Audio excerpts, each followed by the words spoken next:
I would like to now call upon Dr. Sanjay Deshmukh, awarded PhD degree in science at the age of 25, recognition as PhD guide at the age of 30, and selection as Professor of Life Sciences at the age of 37. All from University of Mumbai are, in a nutshell, academic accomplishments of Professor Sanjay Deshmukh. Recognized PhD guide in 5 subjects: geography, botany, life sciences, environmental sciences, and biotechnology. In a career spanning 24 years, Sanjay Deshmukh has successfully implemented 29 research projects with total grants of 15.5 crores. Besides, he has generated grants of over 2 crores for his department. Dr. Sanjay Deshmukh has held several academic and administrative positions at the University of Mumbai. Dr. Sanjay Deshmukh holds life memberships and elected fellowships of several prestigious societies and organizations, besides receiving various prestigious awards. Dr. Sanjay Deshmukh has established an NGO named KONIM, Konkan Nisarg Manch, to work in the Konkan region of Maharashtra. He particularly likes to use his professional skills to closely work with corporate leaders, policymakers, and influencers and people's representatives to develop a political will for achieving sustainable development. Ladies and gentlemen, Dr. Sanjay Deshmukh.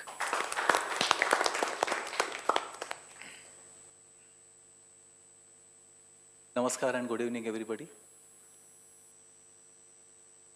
At the outset, I would like to congratulate the SP Mandali and one of its leading institutions,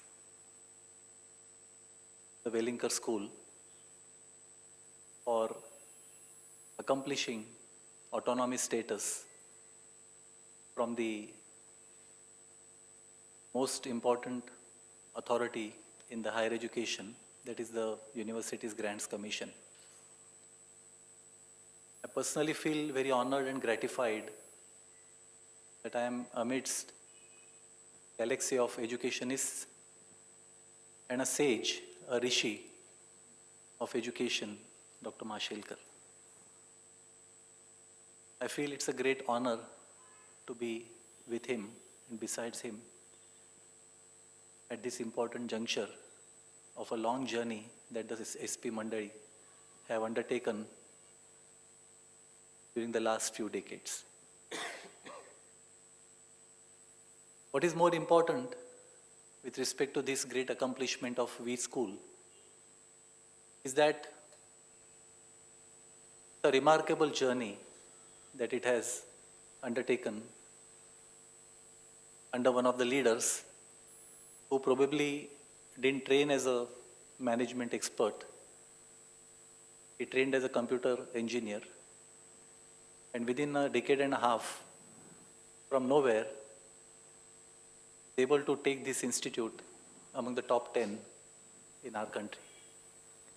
Therefore, a unique combination of an institution with visionary founders and leaders who encouraged and visualized potential within a person whose classmates I know, and therefore I can tell you, they felt this man had something different in him, and their confidence in this man, he has not let them down by proving that he is not only a leader in our country, but he has been able to lead several institutions which he has inspired by his very presence. And therefore, Dr. Sarunke, kindly accept my hearty congratulations on this unique accomplishment. On 18th of July, the University of Mumbai celebrated its 159th Foundation Day. In other words, we completed 150 years of our existence. There are very few institutions who have been able to reach this level in the last 158 years. During this journey, there have been various debates. I would call them public debates. And the Foundation Day lecture series that I initiated on the occasion of our Foundation Day, the first lecture which was delivered by Dr. Tikekar, a great historian and a journalist, The topic of his lecture was public debates in the recent past of the university. There have been issues where people have understood that there can be a misunderstanding or what we call it as misconception, due to which certain hiccups are there for any organization. And Mumbai University has not been different from that. However, the center of knowledge that it is, what we call it as Jnanapeeth, the University of Mumbai is able to sail through all these kinds of public debates by sheer confidence of the people within its ability to produce generations of remarkable students who have not only made our country proud, but who have led and provided impetus to various country heads and the people from different continents. And that sheer confidence of people in an institution like University of Mumbai makes it taller and much more accomplished than many of the older universities in the world. The pre-independence times, we had handful of leaders. Those days, we also had handful of universities. Therefore, one would say that the people who passed out from university, who have given leadership to the country, what is so great about it? Because there were not many universities. But I personally feel that the ability of the university in producing those great leaders continues to provide similar amount of talent and inherent knowledge in our generations also. Only difference is that we are not in a position to provide ourselves an opportunity which we have to create and provide leadership for the nation building. One would agree that a generation of students in the past few decades graduate from here, go abroad, and probably don't come back. The time and money that we invest in our young generation, it's okay to say that, okay, we have done our job and the generation has to decide what they have to do. But the problem is not in the difference between the cost of rupee and dollar. The problem is we are not probably in a position to inspire our young generation that they should have something that will bind them with us, and they will get inspiration after spending few years abroad, that they should make use of that knowledge and wisdom for the betterment of society in our own country.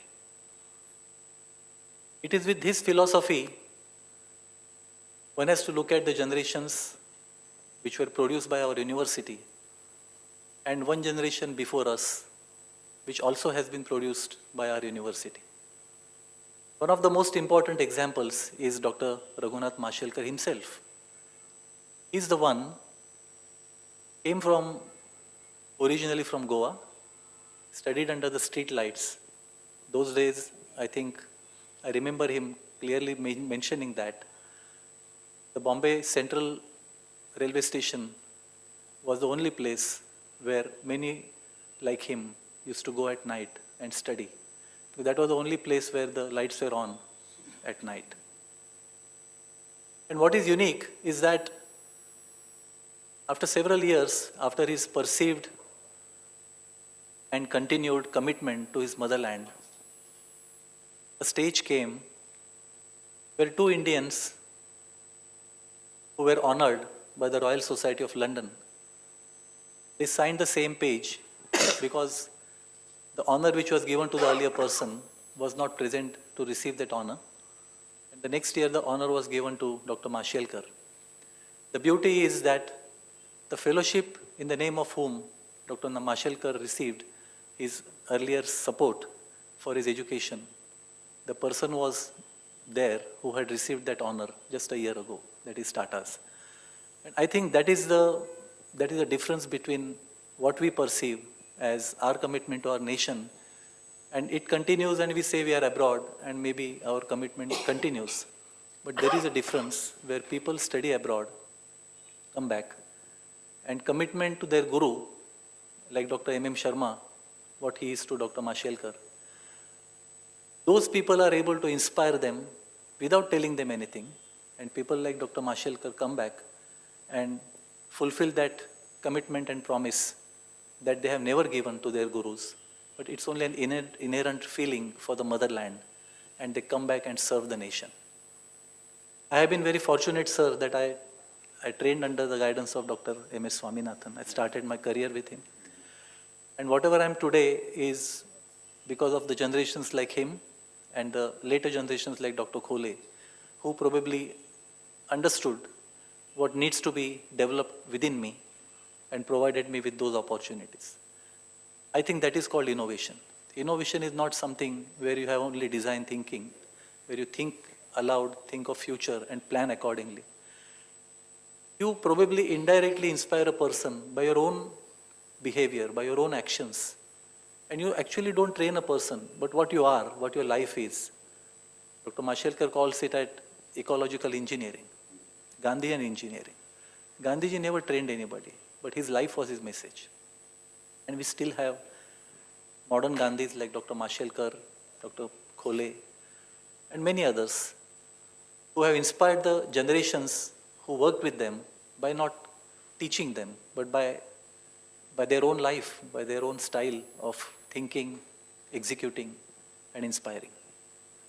And therefore, inspiration, innovation, and information is the trio of Mother India, I would say, that within first 60 seconds, you are capable of inspiring a person where majority of the impression about the person is made. Then probably you inform at some point of time if you get a chance. And after hearing that, probably people get influenced. And that is the key of today's innovation. We cannot go by inform, influence, and inspire. It has to be other way around. And therefore, the beauty of the institutions like WeSchool, they have been able to inspire a person who enters the school by the very awe of it, the very structure of it, the very design of it. And every step you climb, you realize a lot of engineering from the architects, from the engineers has gone into it. But most importantly, that innovative idea of the founders, of the leaders of the institution have contributed to brick by brick building of the institution, which can inspire anybody without even people being there. And that is what is the innovation, I believe. If you're not in a position to create this kind of facility, which I again would put third in ranking or fourth in ranking, most importantly, probably you should be in a position to visualize the entire philosophy of what the institution is built for. And on those pillars, the infrastructure is built. And that infrastructure, along with the human resources, continue to inspire the young generations. And I think that is the need of the hour, that is the true sense of innovation that we should think of.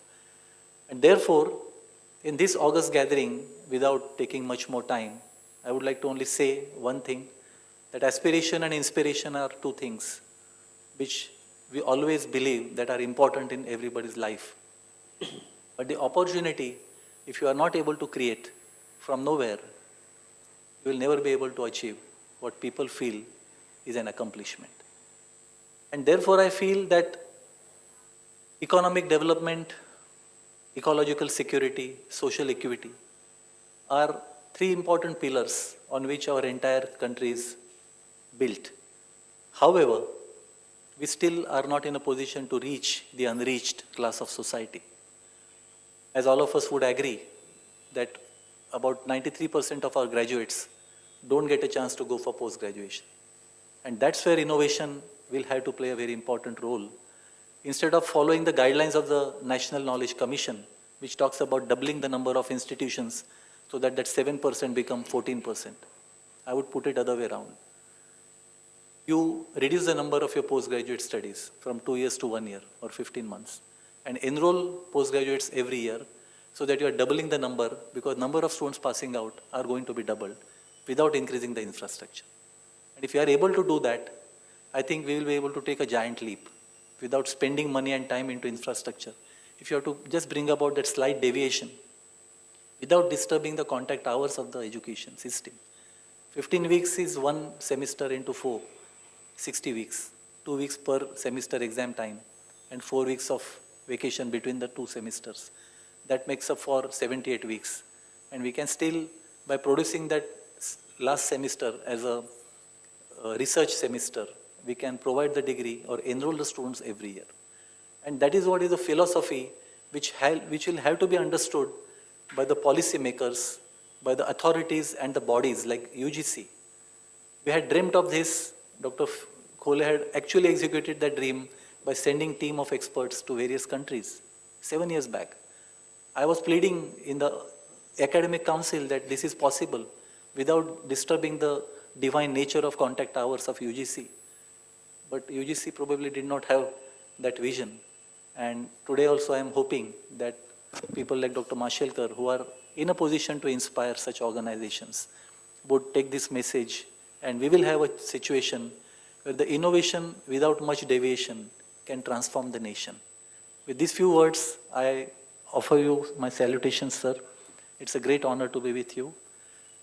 My salutations to the SP Mandali, who have inspired me even when I was not aware what SP Mandali was, because some of our family friends were associated with them. And then I came to know about it when the WeSchool came out. We also have another leader here, Dr.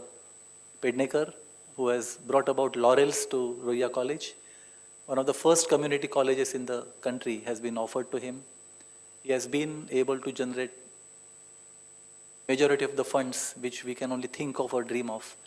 And I wish him all the best, and also all the best to the SP Mandali.